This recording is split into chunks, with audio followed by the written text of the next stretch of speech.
안녕하세요. 오정근의 쏙쏙경제 오정근입니다. 오늘은 2월 14일 아침이군요. 최근 들어서 그 비트코인 가격이 급등을 하고 있습니다. 한국에서는 뭐 5천만 원을 넘었었고요. 5,200만 원 정도 도달하고 있다고 그러고, 그다음에 미국에서도 5만 달러에 지금 육박하고 있는 그런 상황입니다. 비트코인 가격이 왜 이렇게 급등하고 있는지 오늘은 한번 심층 분석을 해 보도록 하겠습니다. 그러면 제가 몇 가지 자료를 한번 올려놓은 걸 한번 같이 보면서 말씀을 나눠보도록 하겠습니다.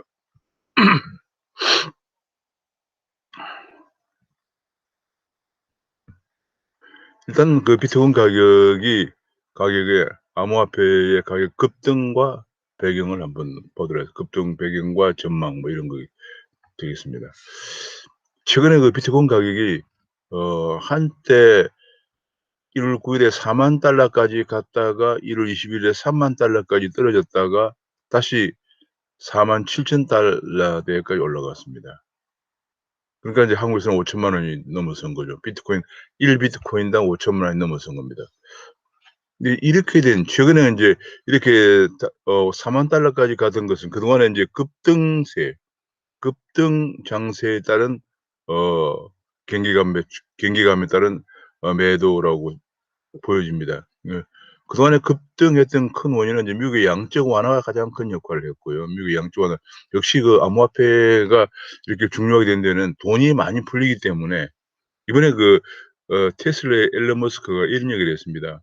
앞으로 인플레이션을 해치할 수 있는 방법으로 금과 비트코인이 있는데 금보다는 비트코인이 더 낫다고 생각한다고 얘기했습니다. 그처럼 이제 달러 가치가 급락할 경우에 그 안전 대체 자산으로서 인플레이션을 해치할 수 있는 대체 자산은 이제 전통적으로 금이 사용되었습니다만 지금은 암호화폐가 많이 사용되고 있습니다. 그래서 그런 배경이 있고요. 그래서 제가 과거에도 그 실증 분석을 해본 적이 있는데 암호화폐 가격은 미국의 그 달러 가치, 금리, 또는 양적 완화, 통화 공급량과 밀접한 관련을 가지고 움직이고 있습니다.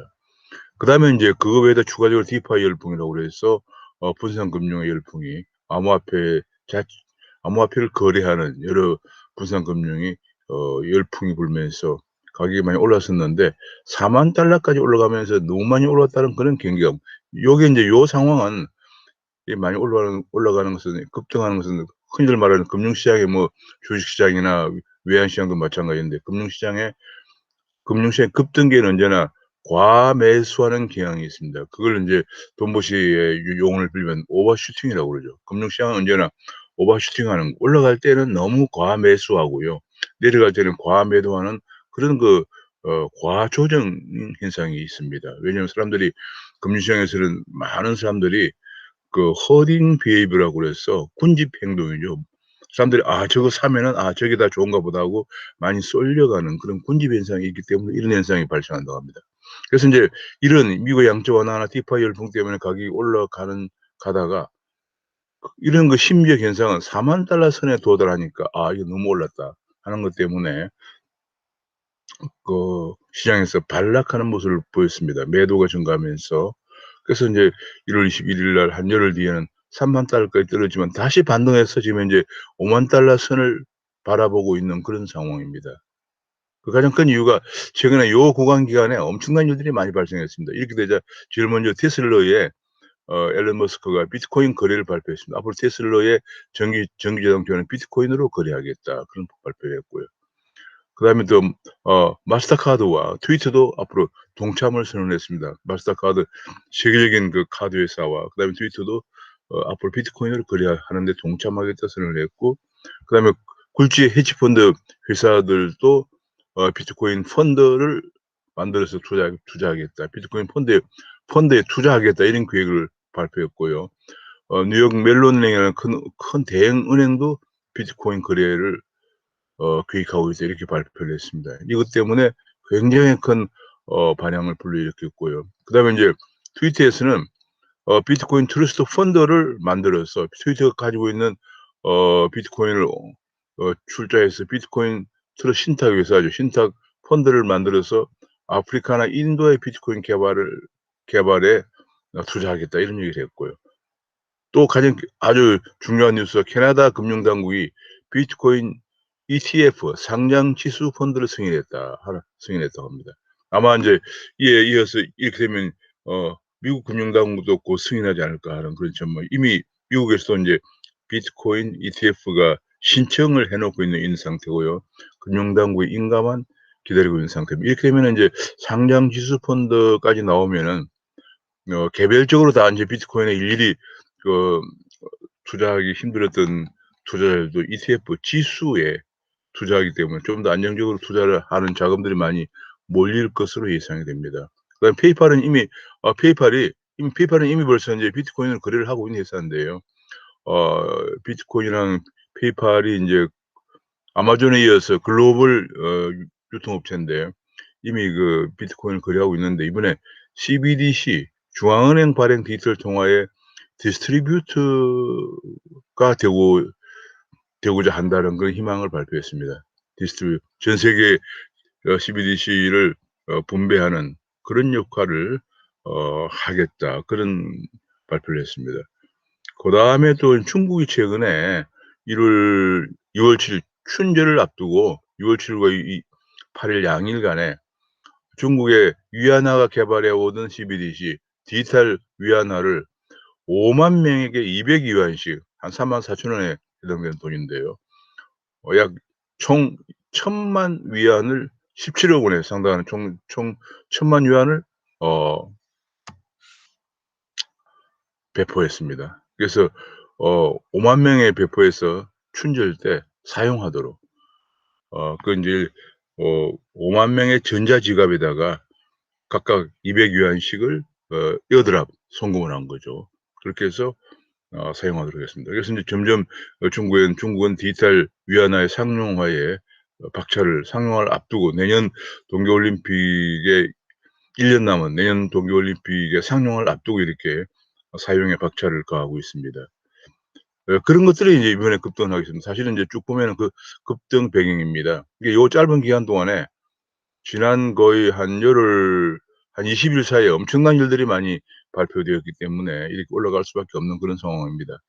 그래서 어 비트코인이나 암호화폐에 투자하는 분들은 이런 그 동향들 거대 금융당국이나 거대 금융기관들 혹은 이 금융당국이나 혹은 거대 금융기관들의 동향을 예의주시할 필요가 있습니다. 이 인제 어 금융당국이나 각국의 금융당국이나 이런 거대 금융기관들이 암호화폐 시장의 큰손들이기 때문에 이 큰손들의 움직임을 예의주시할 필요가 있습니다. 이 양적 미국의 인제 양적 완화가 얼마나 중요한가 보면은 비트코인 가격이 쭉 그러다가 좀 떨어졌어요. 그러다가 3월 17일 날 양적 완화 재개를 선언하자 양적 완화 재개를 하자 가격이 다시 올라가기 시작했습니다. 그러니까 그때가 사 사 비트코인당 4,945 달러였거든요. 그러다가 지금은 인제 27,000 달러까지 올라갔으니까 47,000 까지 올라갔으니까 3월 17일 대비하면 9.6배 정도 증가한 것입니다. 이렇게 좀 올라갔습니다. 그러니까 이게 양적 완화가 얼마나 중요한가 우리가 알 수가 있습니다.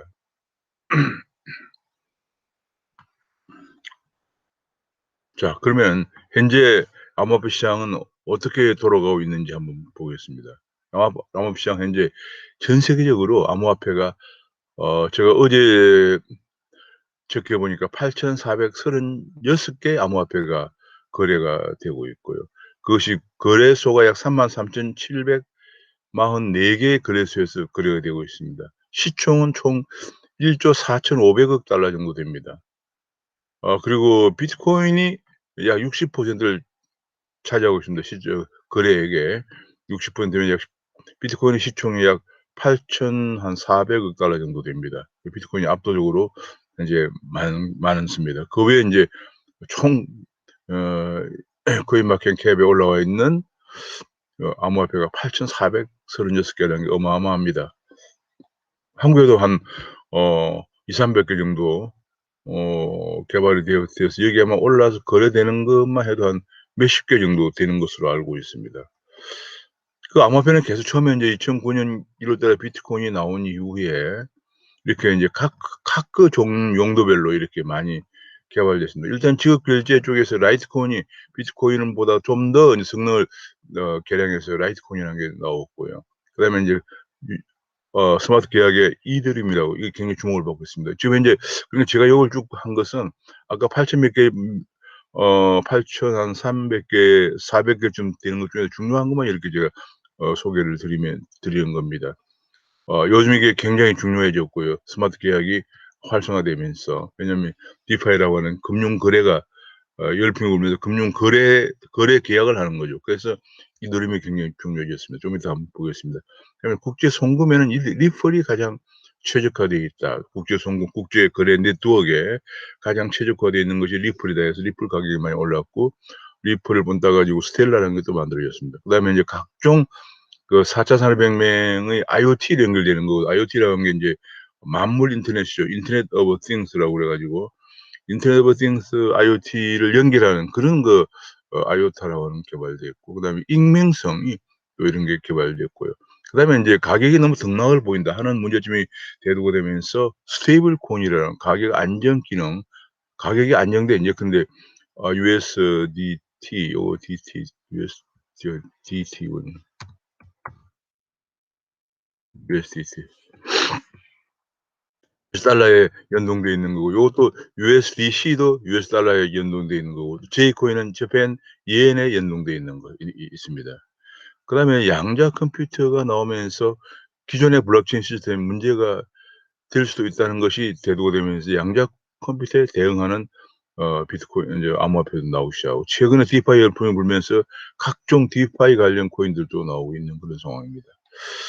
자 비트코인 가격을 좀 더 보면은 인제 우선 비트코인이 2009년 1월 3 일에 나왔습니다만 실제 한 2009년 10 월경부터 인제 거래소에서 거래가 되기 시작했는데 그때는 뭐 거의 거래 가격이라는 게 형성이 안 되는 상황이었죠. 그래서 2010월 5월 8 일에 5월 8 일에 어 미국의 어떤 두 분이 피자 두 판을 주문하는데 1만 비트코인 약 현재 가격이라면 약 5천억 입니다.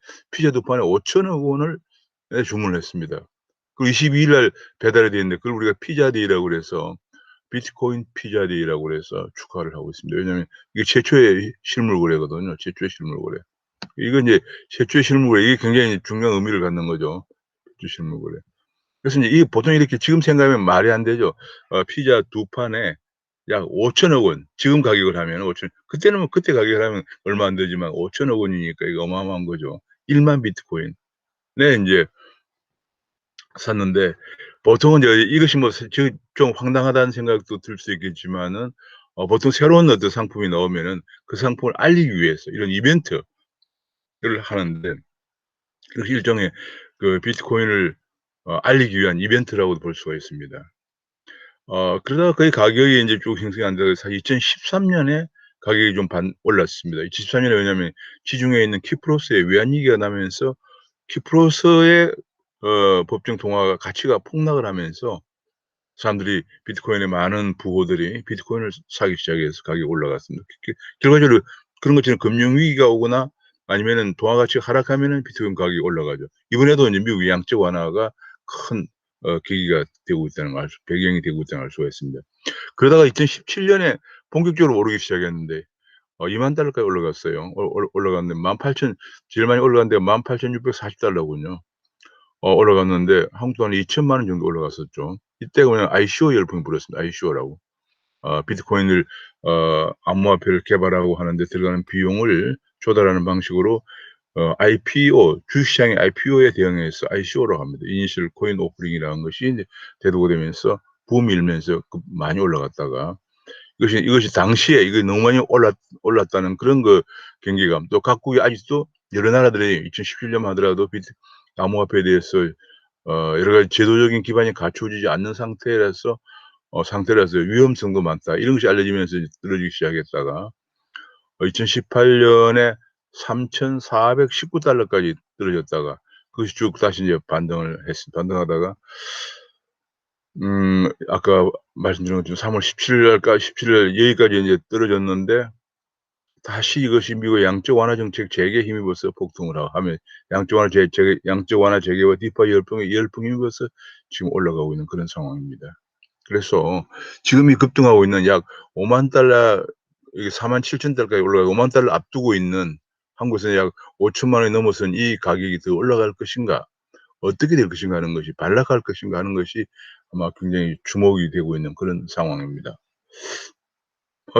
이 요즘은 말이죠. 돈을 버는 데는 인제 투자하려면은 뭐 일을 물론 사업을 하고 일을 열심히 해서 버는 게 가장 정도고요. 그 외에 인제 투자를 통해서 버는 거, 그러면 이제 주식이나 채권이나 외환, 그 외에 우리 인제 암호화폐를 하나 더 추가해야 포트폴리오에 추가할 필요가 있어 보입니다. 이제는 거의 뭐 자리를 잡아가고 있는 그런 시장입니다. 2009 년도에 1월 3 일에 출시가 돼서 거래가 되기 시작했거든요. 거래소가 한 5 월쯤에 인제 개장이 되기 시작했는데, 거래가 돼서 지금 이제 그러니까 한 11년 정도 된 거죠. 11 년. 2021 년이니까 11년 정도 만에 이제 거의 비트코인을 보이는 를 비롯한 여러 암호화폐들이 이제 거의 자리를 잡아가고 있는 그런 모습이 되겠습니다. 보면 인제 주요 거래량이 인제 보면은 이것이 아무래도 거래소가 홀딩하고 있으면 있는 것보다 투자자들이 많이 주문을 하죠. 사게 되면 거래소 홀딩량이 줄어들겠죠. 그건 투자자들이 많이 주문한다는 얘기는 가격이 올라갈 수밖에 없는 상황입니다. 그래서 투자자들의 매수가 늘어난다는 얘기죠. 이더리움 가격을 한번 보겠습니다. 이더리움 가격 같은 경우에는 디파이 열풍 때문에 가격이 많이 올랐습니다. 아까 앞에서 본 비트코인도 3월 17일 날 대비해서 한 어 10배 정도 올라갔는데, 이더리움은 3월 17일 날 미국이 양적 완화를 시작한 날에 대비해서 17 배나 올라갔습니다. 이게 뭐 요 얘기는 뭐냐면 이제 이더리움이 가장 디파이 거래에 최적화되어 있다는 거예요. 디파이라는 것이 금융 상품을 거래하는 거거든요. 상품을 지금 이 P2P를 생각하시면 되겠습니다. P2P 거래처럼 인제 돈이 필요한 사람과 암호화폐가 필요한 사람과 암호화폐를 가지고 있는 사람 간에 그 매칭해서 이제 거래하는 거거든요. 그 매칭을 할 때 계약을 하는데, 그 계약에 이더리움이 그런 스마트 계약에 가장 최적화되어 있기 때문에 디파이 열풍에 따라서 가격이 더 많이 올라갔습니다. 그래서 최근에 저가에 대비해서 17 배나 올라갔습니다. 앞으로 인제 디파이 열풍이 더 불면 이더 가격이 더 올라갈 가능성이 있다, 이렇게 보여집니다. 이더리움 가격 동안은 인제 뭐 지금 여기 보면 프라이스가 검정색이거든요. 올라가서 2018 년에 비해서 쪼끔 더 올라가 있는 그런 상황입니다. 그래서 앞으로 요런 것만 보더라도 '앞으로 좀 더 올라갈 수가 있다.' 하는 생각이 듭니다. 최근에 급등한 배경을 간단히 보면 이렇습니다. 최근에 급등한 배경은 최근에 아까 제일 첫 번째 말씀드리는 것이 좀 전에 말씀드린 것처럼 유동성입니다. 급증하는 유동성. 미국이 정말 2008년 9월 15 일을 리만이 파산하기 전에 미국에서 보는 통화가 약 한 8,9천억 달러 정도였던 거, 지금은 5조 달러에 달하고 있습니다. 그러니까 뭐 한 6-7 배가 더 증가한 거거든요. 그래서 또 금리는 제로 수준입니다. 이것이 가장 큰 원인입니다. 미국께서 이 암호화폐 투자하시는 분들은 미국의 통화 정책, 달러의 달러의 움직임을 굉장히 유심히 봐야 됩니다. 모든 뭐 주식도 마찬가지입니다마는 미국의 달러가 글로벌 기축통화 시장의 약 70%를 점하고 있기 때문에 이걸 여기 항상 우리가 촉각을 곤두세우고 있어야 됩니다. 모든 투자자들은 촉각을 곤두세우지 않을 수 없습니다. 그래서 보통은 이제 미국의 또 두 번째가 또 인제 기관 투자가 진입이 이제 본격화됐다. 앞에서 인제 잠깐 보았습니다만 기관 투자가 진입이 본격화되었다 하는 거. 그다음에 인제 디파이 열풍이 불고 있다는 거. 그다음에 급등기에는 오버슈팅 현상이 발생한다는 거. 이런 것들이 인제 수요 측면에서 급등 배경이 되겠습니다. 공급 측면에서는 비트코인의 반감기가 얼마 전에 지나갔습니다. 반감기라는 게 비트코인은 일정 기간 보통 한 4년 정도 만에 공급량을 반으로 줄입니다. 이게 비트코인이라는 게 참 설계 자체가 너무 많이 돈이 공급돼 가지고 인플레이션이 생기면 비트코인 가격이 하락하겠죠. 그걸 방지하기 위해서 비트코인은 4 년마다 반감기를 두었습니다. 비트코인은 이제 거래에 따라서 필요한 코인이 발행되도록 되어 있는 것과 동시에 또한 또 4 년마다 반감기를 둬 가지고 비트코인이 무한정 공급돼 가지고 인플레가 되는 금융이 불안한 비트코인으로 거래되는 금융시장이 불안한 그런 현상을 방지하기 위해서 그런 시스템을 도입했습니다. 그다음에 또 한 가지는 인제 이거 수요 공급 측면은 아니지만은 직접적으로 민간이 발행하는 암호화폐와 직접적인 관련은 아니지만 간접적으로 중요한 영향을 주고 있는 CBDC 중앙은행 디지털 커런시가 본격적으로 등장하기 시작을 하고 있다는 거. 이런 것들이 지금 엄청난 그 시장 상황의 변화를 가져오고 있습니다. 여기 인제 첫 번째를 보면 인제 앞서 말씀 드린 것처럼 2020년 3 월을 계기로 해서 미국의 양적 완화가 재개가 되고 있고요. 다시 돈이 너무 많이 풀렸다가 거의 5조 달러까지 풀렸다가 다시 쪼끔 줄어들었다가 또 2020년 7 월을 계기로 해서 코로나가 오면서 사실은 이게 인제 쪼끔 준 것은 이제 경기가 좋아진다고 생각했는데 코로나가 오면서 다시 경기가 위축되면서 다시 돈을 더 풀기 시작해요. 지금 현재 5조 달러가 넘는 돈이 풀리고 있고요. 금리는 제로 상태를 유지하고 있습니다. 그래서 인제 여기 제가 좀 더 자세히 본 건데 여기 2020년 3 월에 양적 완화를 재개했다는 거. 이것이 아까 앞에서 본 것처럼 비트코인이나 이더리움의 가격이 급등하는 올라가는 계기가 됐거든요. 양적 완화를 재개하고 금리는 제로 수준으로 가져갔습니다. 참 이게 리만 브라더스 파산하면서 2008년 9월 15일에 파산하면서 미국의 양적 완화라는 게 시작됐죠. 제가 앞에서 말씀드린 것처럼 그전에는 미국의 번원 통화가 약 8,000-9,000억 달러에 불과했거든. 그것이 현재 5조 달러까지 올라가고 돈이 엄청나게 풀렸습니다. 이걸 언제 정상화시키느냐 하는 것이 굉장히 중요하고요. 앞으로 암호화폐 시장에서도 엄청나게 중요하고 주식시장도 엄청나게 중요하고 세계 기축통화 시장의 70%를 차지하고 있는 미국의 달러의 향방, 연준의 의사결정 이것이 굉장히 중요합니다. 그다음에 인제 달러 가치가 그것 때문에 인제 3 월경부터 요거는 인제 내려가면 달러 가치가 하락하는 거예요. 달러가 약세로 반영됐습니다. 달러 가치가 약세가 되니까 해치하기 위해서 그 위험을 해치하기 위해서 안전자산을 선호하는데 달러 가치에 대한 안전자산으로서는 금이나 종래 금 같은 것이 인제 중요했었는데 지금은 금과 더불어서 비트코인이 암호화폐가 중요하게 취급받고 있는데 비트코인뿐만 아니고 최근에 디파이 열풍 때문에 이더리움 가격도 크게 증가하고 있다 이렇게 볼 수가 있겠습니다.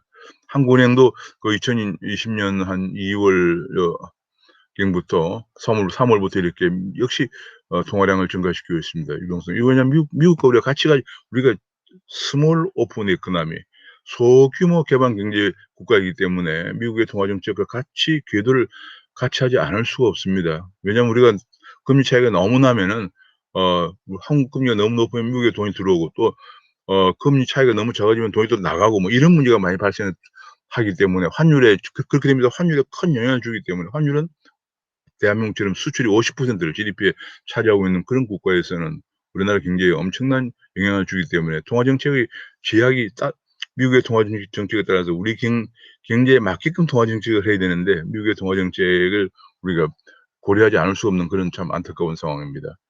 자, 여기서 이제 가장 중요한 게 기관 투자가 진입이 본격화됐다. 아까 앞에서 인제 말씀드린 것처럼 제가 최근에 많이 올라간 것이 인제 비트코인.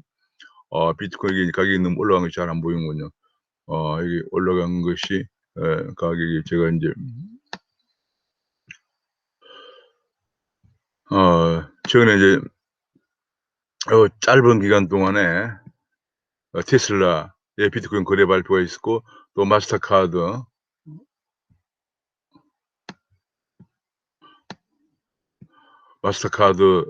트위터도 동참을 선언했고 헤지펀드 회사라든지 어 어 헤지펀드 회사가 비트코인 투자 펀드의 투자 계획을 발표했고 미국 메론은행도 비트코인 거래를 발표했습니다.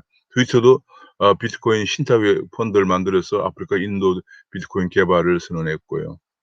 또 게다가 인제 중요한 게 캐나다 금융 당국이 비트코인 ETF를 승인했습니다. 이게 굉장히 중요한데요. 비트코인 ETF를 승인했습니다. 그다음에 인제 페이팔이 CBDC 디스트리뷰터를 희망한다고 발표를 했습니다. 그 외에도 인제 최근 그 외에도 일본이 2020년 상용화를 목표로 해서 여러 코인을 개발해서 이미 많이 개발된 것도 있고 지금 개발 중인 것도 있고 그렇습니다. 많이 해서 예컨대 뭐 일본이 지금 현재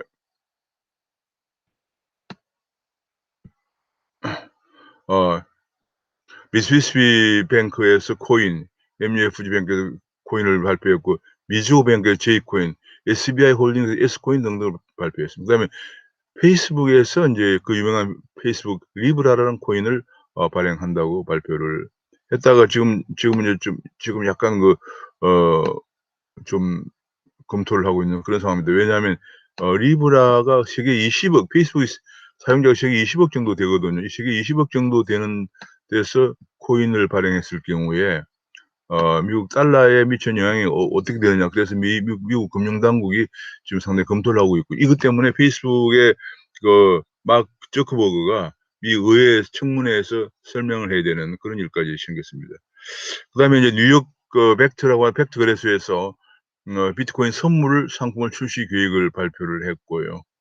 그렇습니다. 한국에서 인제 한국은 직접 암호화폐를 법적으로 인정을 하고 있지 않은 그런 상황이기 때문에 국민은행이나 신한은행이 디지털 에셋이라고 하는 디지털 혹은 신탁 이런 수탁 회사에다가 지분 투자를 하고 있습니다. 그러니까 한국도 앞으로 이런 것이 굉장히 중요해질 거라는 걸 이미 한국의 어 5대 굴지의 금융회사들이 인제 참여하고 있는 그런 상황이고요. 과거에 인제 보면은 쭉 가장 중요한 것 중에 하나가 인제 미 주은행 감독협의체에서 암호화폐를 인정을 했다든지 혹은 일본 정부에서 이제 2017 년에 개정 자금결제법을 시행했다. 자금결제법이 그전에 인제 그전에는 한국은 지금 암호화폐 거래소가 너무 많아요. 왜냐하면 이 법적으로 이제 이번 3 월에 특검법이라고 그래서 특별금융에 관한 법이 인제 시행이 되면서 시행되면 인제 조정이 되겠습니다. 지금까지는 인제 암호화폐를 인정하지 않다 보니까 거래소를 인정하면은 마치 암호화폐를 인정하는 것처럼 된다고 그래서 인정하지 않다 보니까 한국 암호화폐 거래소를 통신 판매업자로 간주하다 보니까 통신 판매업자라는 게 가끔은 인제 젊은 여성들이 앱을 만들어서 물건을 팔고 하는 게 통신 판매업자거든요. 그래서 이거는 몇만 원만 구청에 가서 내면은 그냥 사업자로 등록이 되니까 전국에 수백 개가 넘는 통신 판매업자가 있는데 어느 통신 판매업자가 암호화폐를 파는지를 알지를 못해요. 파악이 안 된 상황인데 그래서 인제 그것이 어 여러 가지 해킹 방지 시설이나 이런 것들을 갖추고 있는 적정한 거래소인지를 파악이 안 되는 그런 상황이기 때문에 문제가 굉장히 일본도 그런 문제가 제기되면서 해킹 문제 같은 것이 발생하죠. 2017년 4 월에 벌써 어 자금 어 자금결제법이라는 걸 이렇게 자금결제법을 개정해 가지고 암호화폐 거래소는 어느 정도 인제 자금력이라든지 그다음에 어 해킹 방지 시설이라든지 혹은 고객 신원 확인 제도가 갖추어진 거래소만 등록을 받도록 하다 보니까 한 20여 개로 인제 암호화폐 회사가 정리가 되고 그 이후로는 큰 사고들이 많이 안 일어나고 있는 그런 상황입니다. 한국도 아마 이번에 인제 이번 3 월에 특검법 개정안 개정안이 시행되면 좀 정리가 되지 않겠나. 그러면 쪼끔 더 암호화폐가 안정적으로 거래가 되지 않겠나. 지금은 뭐냐 우후죽순 난립해 가지고 심지어는 고객을 호객까지 해 가지고 굉장히 고객 돈이 위험한 그런 거래소도 있기 때문에 좀 정리가 빨리 돼야 될 상황인데 일본에 비하면 그러니까 4 년이나 늦게 지금 그런 것들이 시행이 되고 있는데 그것도 절름발이 암호화폐는 인정하지 않는데 거래소는 정리한다. 그리고 세금도 부과한다. 이런 절름발. 왜냐면 우리가 참 이게 자가당착인데 홍길동이라고 홍길동의 아버지를 아버지라고 부르지 못하는 그런 상황이죠.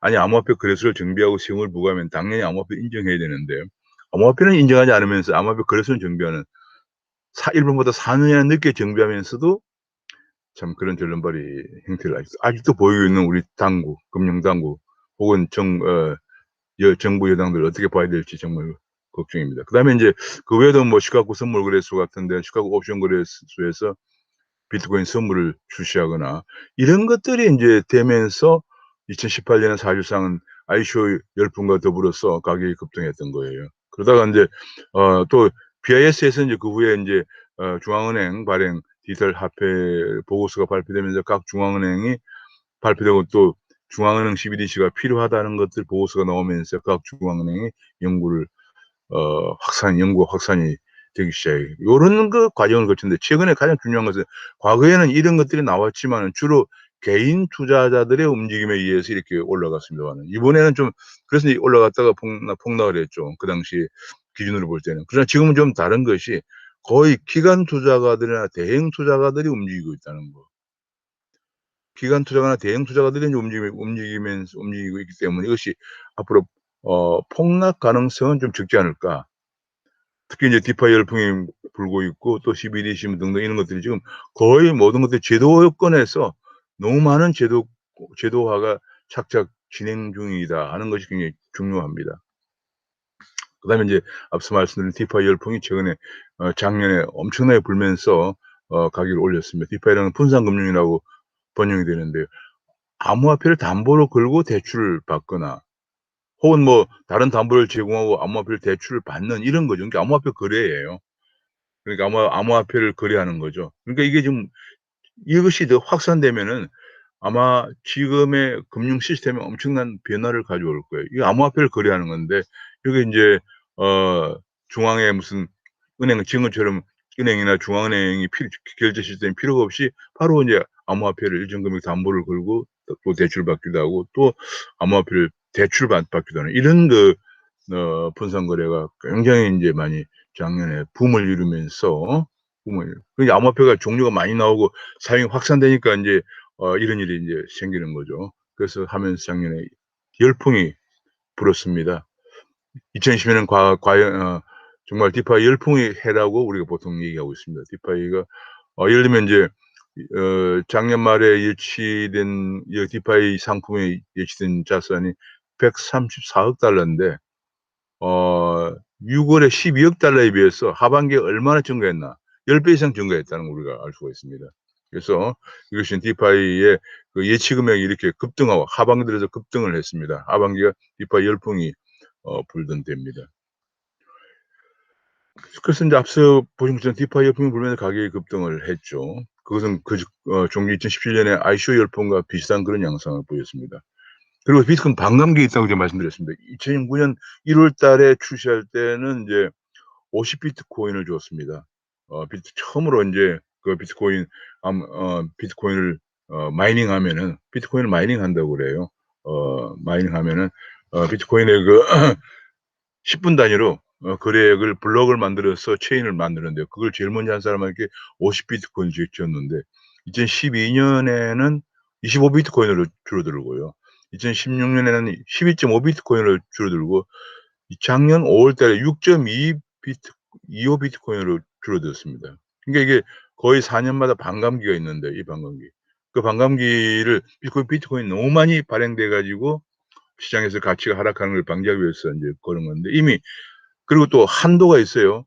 2040 년까지 2,100만 개만 채굴되도록 마이닝 되도록 그렇게 설계되어 있는데 이미 1,850만 개가 유통이 되고 있다. 이렇게 됩니다. 앞으로 인제 채굴할 비트코인이 그렇게 많지가 않다 그런 얘기죠.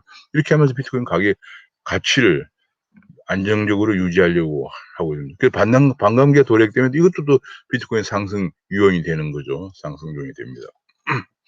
그다음에 CBDC가 인제 본격적으로 등장하기 시작했습니다. CBDC가 중앙은행이 발행하는 어 디지털 그런 센트럴 뱅크 디지털 커런시가 본격적으로 등장했는데 각국이 다 시범 운영 중인데요. 특히 중국 같은 경우에 이번에 중국이 인제 앞서 말씀드린 것처럼 2만 명에게 5만 명에게 200 그 디지털 위안씩을 에어드랍 그냥 무료로 인제 배포하는 거죠. 해서 시험 사용을 했는데요. 그와 더불어 지금 중요한 중 하나가 BSN을 개발하고 있어요. 이게 뭐냐면 BSN이 이게 인제 블록체인 베이스드 서비스 네트워크예요. 블록체인 서비스 네트워크. 그러니까 이게 뭐냐면 앞으로 인제 중국의 위안화를 디지털 위안화에 이렇게 공을 들인 이유는 디지털 위안화를 가지고 적어도 아시아 지역에서 '귀추통화 역할을 하겠다.' 이런 야심을 갖고 있는 거예요. 이것이 뭐냐면 지금 현재 그 달러나 유로나 엔이 거래되고 있는 국제 결제망이 뭐냐면 이게 스위프트라고 하는 거예요. 국제 은행 간 통신회표 이게 인제 벨기에에 본부를 두고 있는데 스위프트라고 하는 것을 가지고 국제 간에 결제가 되고 있는 거예요. 결제망이죠. 이 결제망에 대응해서 BSN을 개발하고 있습니다. 그러니까 중국이 얼마나 지금 디지털 위안화 그전에 인제 위안화 국제화하려고 하다가 실패하고 사전 실패하고요. 그다음에 디지털 위안화 국제화에 얼마나 애를 쓰고 있나 알 수가 있습니다.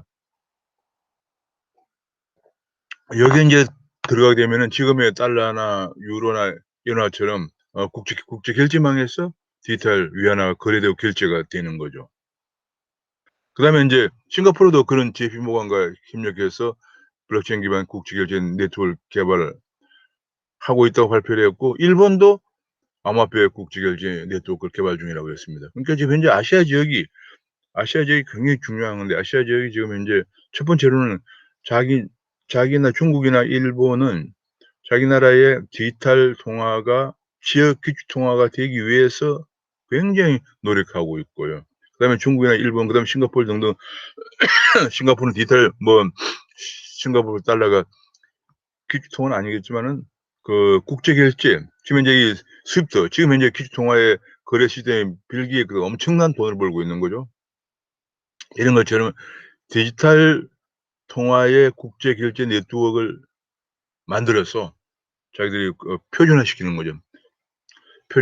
표준화되면 그걸 주로 사용하게 되니까 상당히 엄청난 일도 하나의 산업인데, 한국은 지금 뭐 전혀 꿀먹은 벙어리처럼 금융당국에 아무런 뭐 얘기가 없는 상황입니다. 한국은 정말 이 뭐 너무 안타깝습니다. 모든 것들이 지금 발전이 너무 지연되고 있어요. 그러다가 이게 인제 1 월, 9 월을 정점으로 하락을 했다가 다시 재반등했습니다. 하락을 했다가 재반등. 이 하락한 것이 인제 그 배경은 제가 인제 하락 배경은 첫 번째로 인제 어 급등에 따른 이제 코인 보유자, 코인을 크게 보유하고는 우리가 고래들이라고 그래요. 그다음에 기관 투자가 돼 차익 매물이 공급될 가능성이 있다는 그 점. 그다음에 인제 금리 상승 조짐에 따른 경계감. 그 외에 또 한 가지 우리가 생각할 수 있는 게 인제 그 심리적 저항선에 도달한, 저항선에 따른 어 경제 매물이,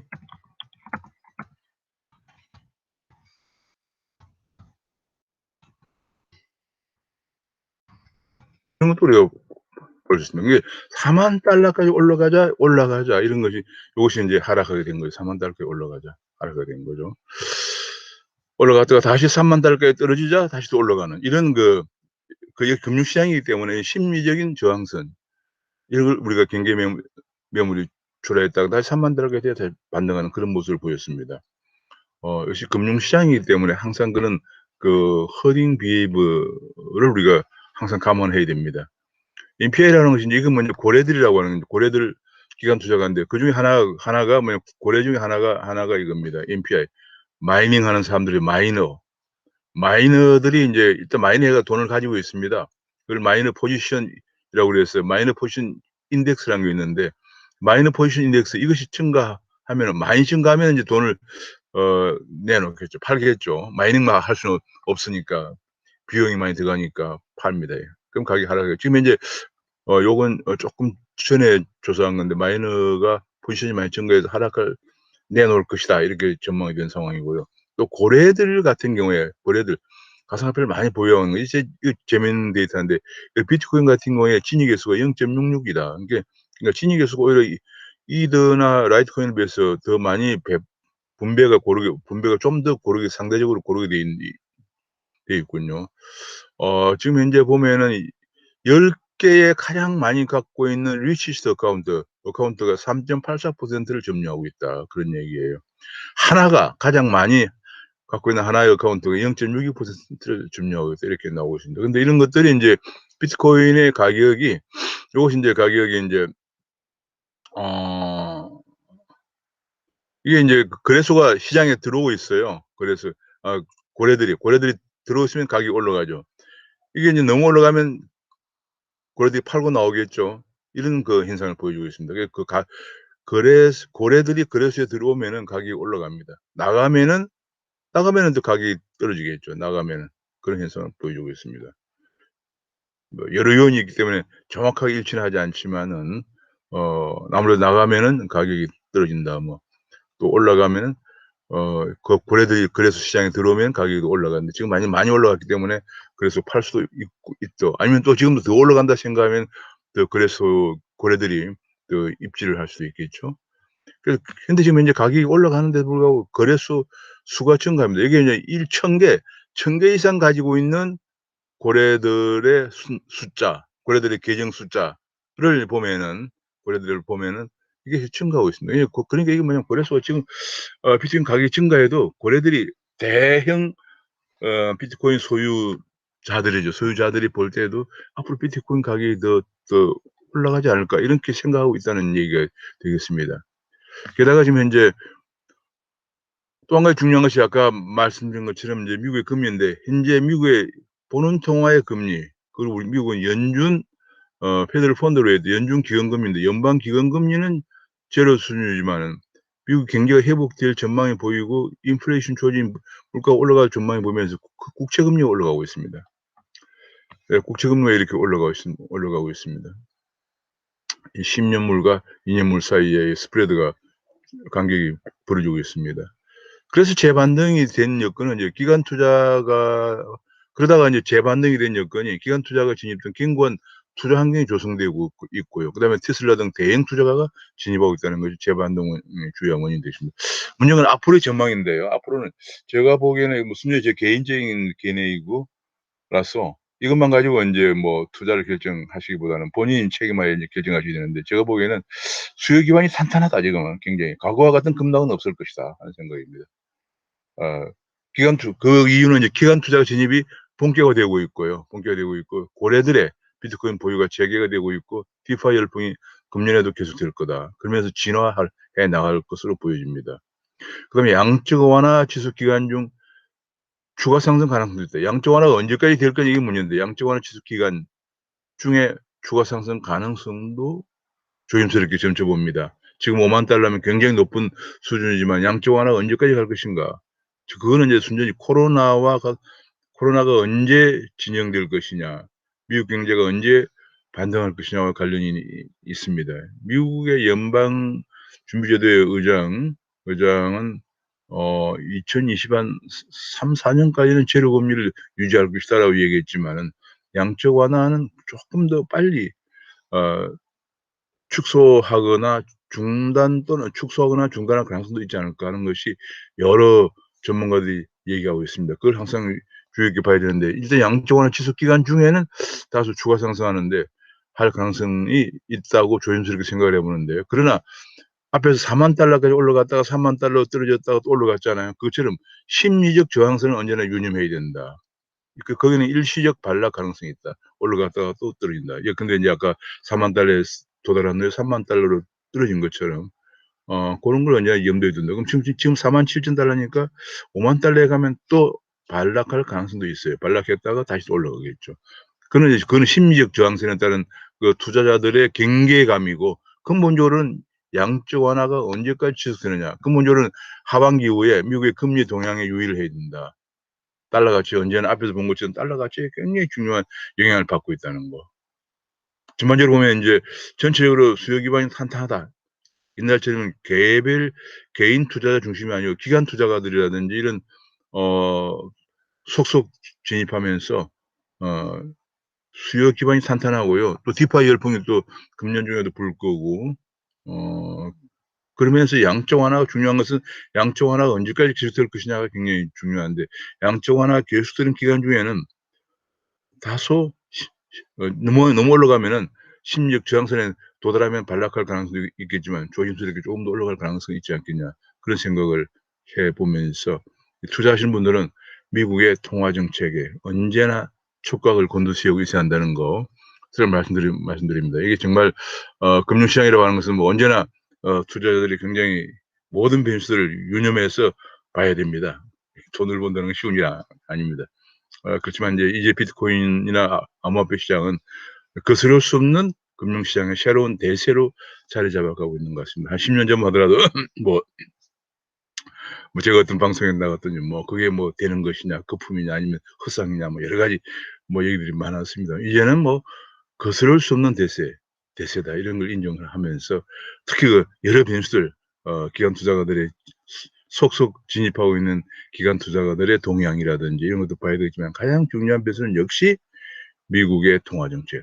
아직은 달러가 세계 시장의 약 70%를 점하고 있기 때문에 달러 가치가 하락하면은 비트코인 같은데 안전자산에 대한 선호도가 높아지고, 그러면 지금 진행되고 있는 미국의 양적 완화와 재료 금리가 언제까지 갈 것인가 하는 것이 굉장히 중요하고 그건 다시 미국의 실물 경제를 유심히 이렇게 또 봐야 되고요. 그런 변수를 언제나 고려를 하면 해야 한다는 거 이걸 말씀드리고 혹시나 또 어떤 분들은 또 뭐 "야 이렇게 되면 뭐 앞으로 달러를 대체하는 것이 아니냐." 뭐 그런 얘기까지 합니다만 그건 좀 더 너무 성급하다. 왜냐하면 현재 미국의 본원통화만 해도 5조 달러인데요. 비트코인의 시총이 약 8,400억 달러 밖에 안 되거든요. 미국의 본원통화만 5조 달러인데 전 세계 본원통화는 대략 한 20조가 넘는 상황이기 때문에 그중에서 비트코인은 약 8,400억 달러 시총이고 전체 암호화폐 시총도 약 1조 한 2-3천억 달러에 불과하기 때문에 뭐 대체하기보다는 저 생각으로는 앞으로 중앙은행 CBDC와 그다음에 민간 암호화폐가 같이 공존한 하면서 우리의 금융 거래를 좀 더 편리하고 투명하고 안정적으로 가져가지 않겠느냐 그런 생각을 해 봅니다. 오늘은 여기까지 말씀드리겠습니다. 감사합니다.